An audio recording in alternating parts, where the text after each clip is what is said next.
Good afternoon sa tanan. So another day, another duty na sad ta. So mara man atong kinabuhi diri sa laing lugar. So katulog duty. So karon hinahinay taglakaw diha pa adto sa bus stop para makasakay ta padulong sa airport. Kaya ang atong station karon kay adto sa airport. So karon nakasakay na ta diha pa adto airport.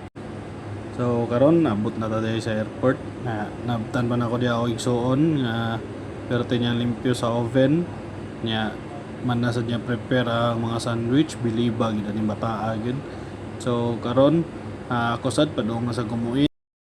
Ay nakain naman ta kape sa ta nya snack gamay usa ang trabaho. Para kusgan tayo nagtrabaho niya ba. So man naman niya prepare tanan sa manghod. So karon sugod ta nag-request ang shop o pistachio kay nahotdan sa display niya.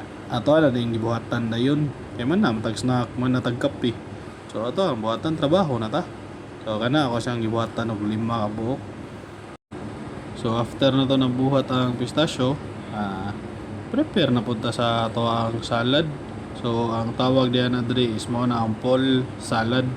So ako na siyang i-prepare. Yan, humana na. Ato din ay hatag dito sa shop para ma-display.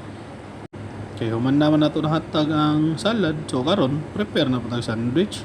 So mo din yung sandwich, mo na ang turkey nga sandwich. So kana nga pan perting gahiya na may bato. Kaya hatag din sa datong sandwich. Karon prepare na po tag meal fillet para naon niya buntag, ihatag tanaw niya buntag. I-prepare lang na daan. Kaya para makarelax na ta bay human. Man na ta. So karon mo na siya tanan na na prepare para unya ang alas 9 sa buntag. Wala na ko ka video ana kay busy naman. Human man gyud na trabaho, layo pa sa oras kay para makarelax ta ba. Ana man na